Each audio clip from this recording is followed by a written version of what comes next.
All right, this is going to be quick and dirty while my kiddo's asleep. Terms, concepts, and strategies. This is going to be the basic terminology that we need to really have conversations about how to handle your agoraphobia, the different ways that we can talk about things, a lot of the language that I didn't have access to going through it, and that I've developed looking back at how I got through my own agoraphobia.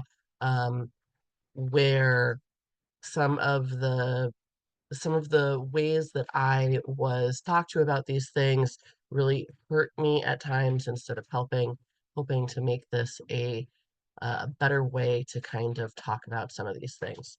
So, contents. We're going to talk about levels of regulation. We're going to talk about tolerance and resilience. We're going to go over the Manoski pain scale. We'll be coming back to that at a later time as well.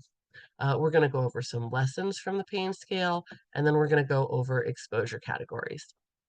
Regulation. So that's the act of bringing your nervous system into balance. You can regulate your emotions, your body, and your mind. And these systems are connected, right? So the dysregulation in one place can lead to dysregulation in another.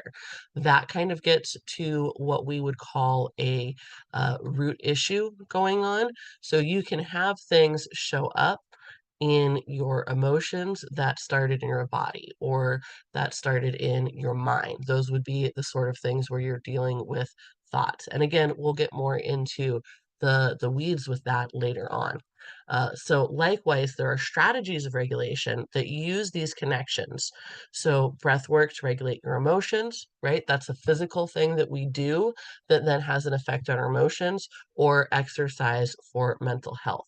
A lot of the times when we're talking about that things that you can do with your body to affect your emotions or your mind are going to be kind of the biohacks that we have to try and deal with regulation and affecting our nervous system. So not all regulation is the same. And simply knowing one trick will not be enough long term. That's something that can really trip people up. You start getting, one thing that you know that this works for the symptoms that I have. And as you gain strength there, your symptoms can shift into another area where you have some other weakness. And so you really want to try and be building a whole tool chest of things to pull from and not just one. So I split regulation into three categories, and each category has different strategies and expectations to help you navigate on your journey. So we got maintenance regulation. This is filling your tank. This has a range in which you can use it, and after that, it doesn't really work, right? So if we think of people that don't necessarily have disorders and things like that, they usually are basically living their whole life in this maintenance regulation thing. That's kind of the goal of things. You want to make it so that you have a wider range, because that lets you, really kind of go with those up and downs and be able to roll with the punches and things like that. We've got recovery regulation. This is recovering from an event that spikes you out of that maintenance range. So that's just kind of a different thing, right? The sort of things that you do to keep yourself in good health are not necessarily the things that you do when you have had something happen. Just like you cover a wound with a bandage, but that's not something that you do when you don't have a wound, right? It's only something that you do in certain cases. Then you've got recuperative regulation. Recuperative regulation takes place over a longer period of time. During this period of time, the nervous system is more sensitive to events, and the range of effective maintenance regulation is restricted. So you end up with a smaller range in which those maintenance things work, which means you also have a larger range where you need to use those recovery regulation skills. Um, and you're also usually, like, because of that, more sensitive to events that'll send you into that recovery regulation. It's best achieved, that recuperation, within that limited range. So you really kind of want to try and stay within that limited range to get more restful kind of a restful environment for your nervous system so that it can heal and start getting back to that higher and more regular maintenance range. Now we're going to talk about tolerance and resistance. So, tolerance, this is what we use to increase the range of your maintenance regulation. The more tolerance that you have, the more that you're able to handle without getting into that place where you need the recovery regulation, right? That's a larger range for normal. Resilience is the ability to get back up after your setbacks and failures. So a lack of resilience can result in a shrinking maintenance range or just a stagnation of recovery, right? So this is, you went out, you had a panic attack, you've recovered and rested from it. It's the ability to get back out there and do whatever it was that you were trying to do again, or to change your strategy and get back out there again in a different way. It's the getting back up part, not necessarily what you do after you get back up, that is important here when we're talking about resilience.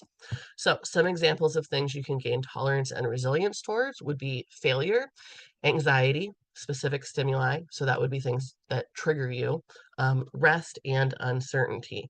And I want to highlight the rest in there because it can be really hard to tolerate and to be resilient to the idea that you need to rest, right? There's this idea that if you take a break from doing things, take a break from pushing yourself, that you are falling back. And while that is sometimes the case, there's also times when you just need to get yourself some healing and some rest. And being able to tolerate that and then get back up and get back going again and trust that rest is the right answer, is definitely something that you also need to build up that tolerance and that resilience towards. All right, next we're on to the Mankowski pain scale, and I hope I said that right. Um, so we're going to run through this really quick, and then we're going to have some kind of lessons pulled from it. And like I said, we're going to be coming back to this again later. So 0, pain-free, that one's pretty simple.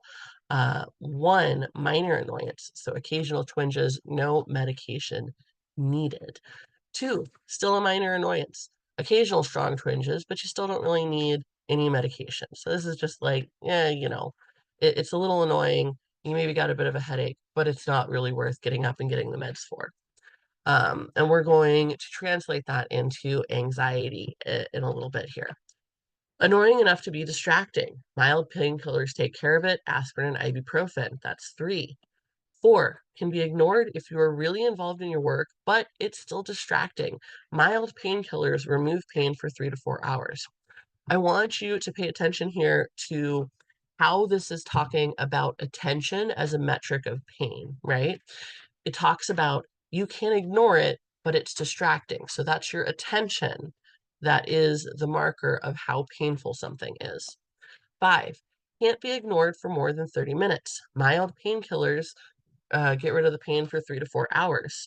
6, can't be ignored for any length of time, but you can still go to work and participate in social activities. Stronger painkillers reduce the pain for 3 to 4 hours. Think a little bit about your anxieties we're going through these. Where do you think you might fall into it on this? You don't have to have exact answers to this just yet, but just kind of let that ruminate for a little bit. 7, makes it difficult to concentrate, interferes with sleep. You can still function with effort. Strong painkillers are only partially effective. Interferes with sleep. You can still function, but it takes effort, right? Those should sound familiar to you. 8, physical activity is severely limited. You can read and converse with effort. Nausea and dizziness set in as factors of pain. 9, unable to speak, crying out or moaning uncontrollably, near delirium. 10, unconscious, the pain makes you pass out. All right, so lessons from the pain scale. Fear is delivered on the same nervous system as pain. right? That's a big thing that we need to think of. That's how things like placing ice on your skin can sometimes work to interrupt a panic attack. The pain of the cold can take over control of the nervous system.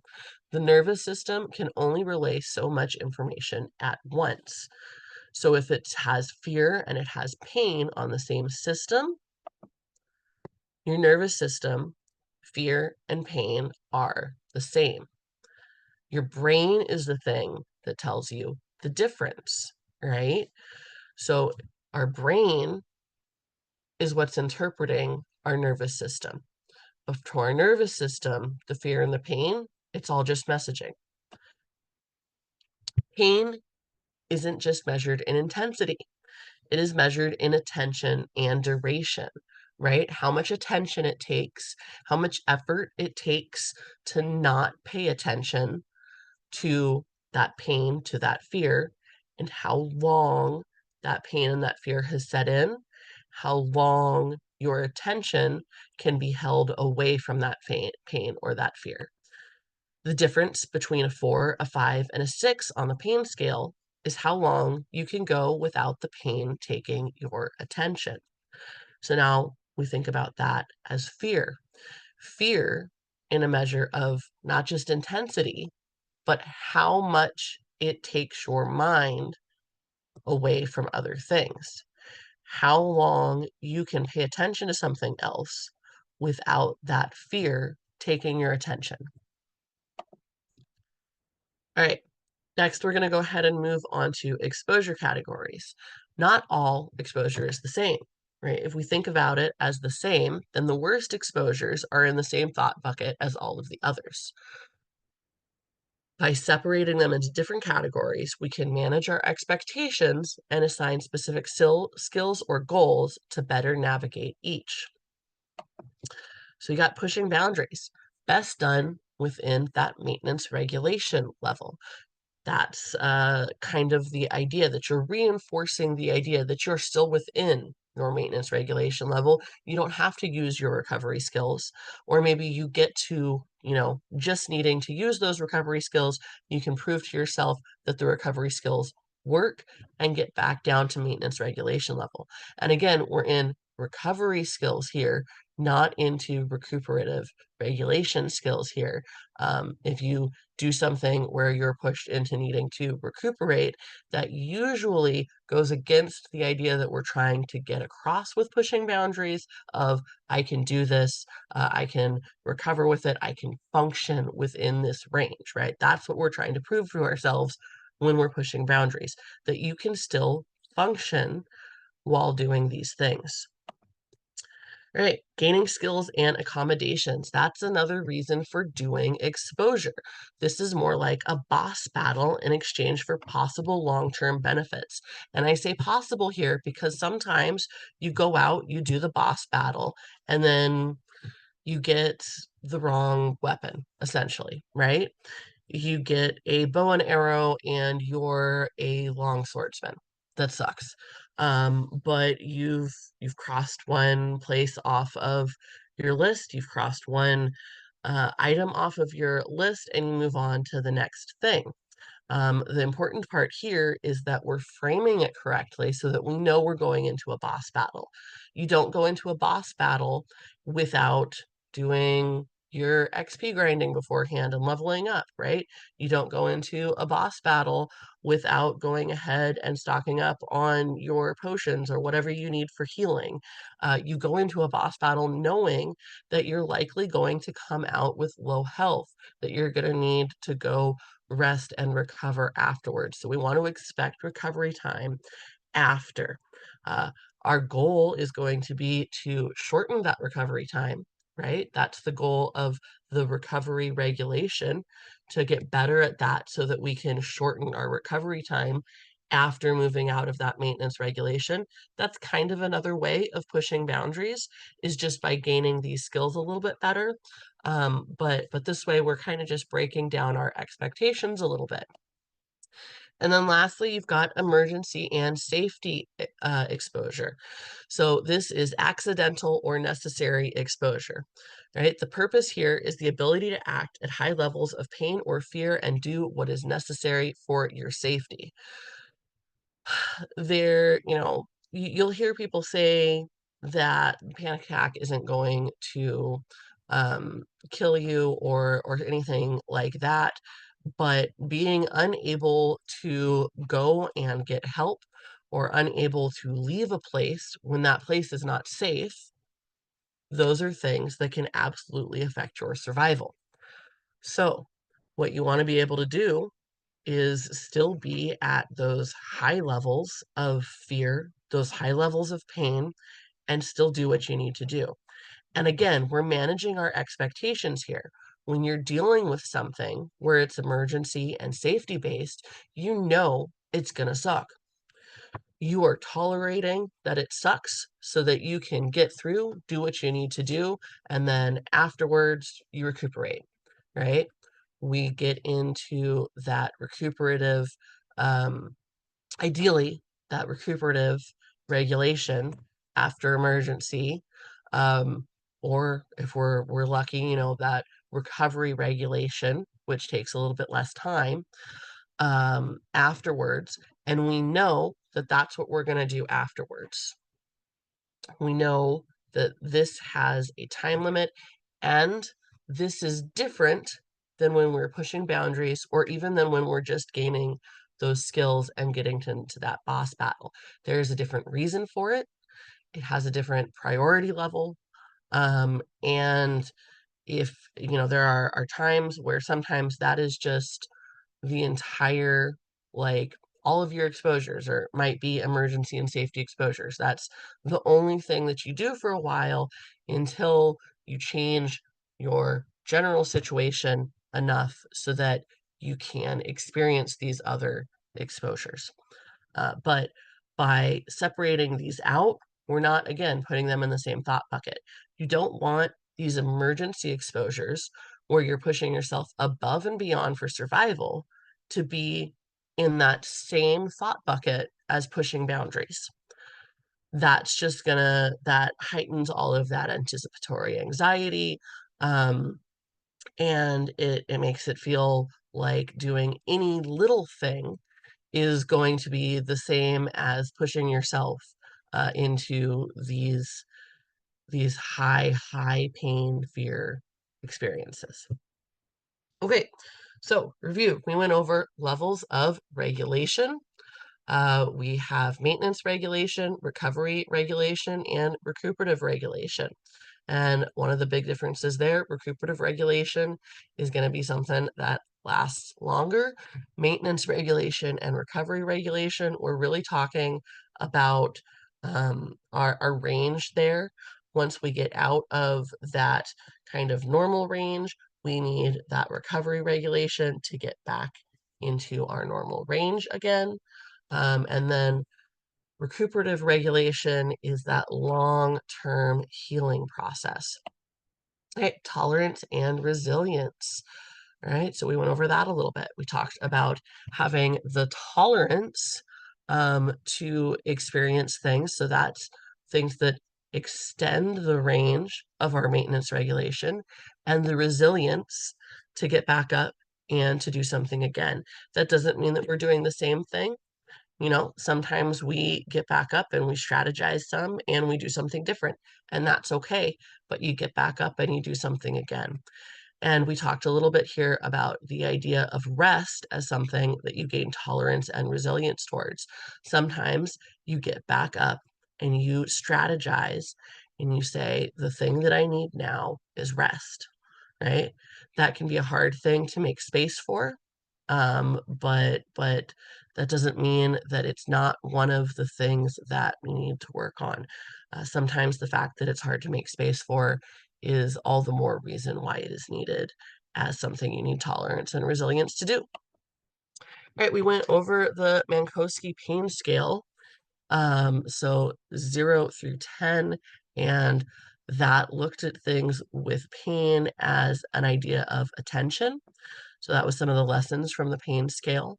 that pain is attention, it is how long it lasts, and how long you can go without it taking your attention, right?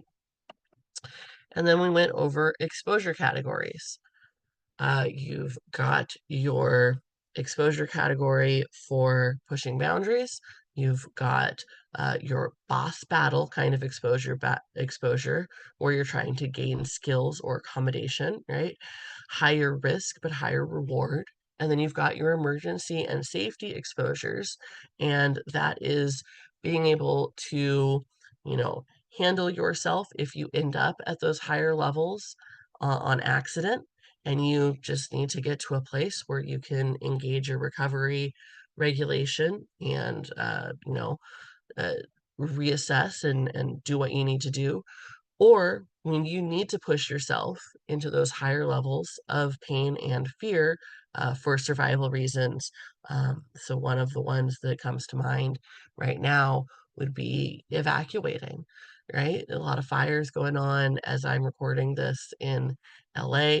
And if you are one of the people that has a hard time leaving your house, that is an emergency exposure. It's not fun, it's not the same as pushing boundaries, but knowing that if push comes to shove, you can handle it, you can do it.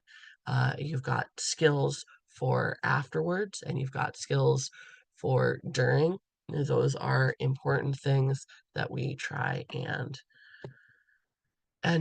grow on. So that was chapter one. We're going to expand on a lot of these, and there's going to be a lot more ideas, but these are kind of the basic things that we'll be using to build upon so that we have some better ways to talk about where you are currently, what you might be strategizing to do to work on your agoraphobia, and yeah, this is the basis that we'll be working on. And if you guys have any questions, please go ahead, comment below. I'll be putting out more on all of this. And like I said, we'll be revisiting these very, very regularly going forward.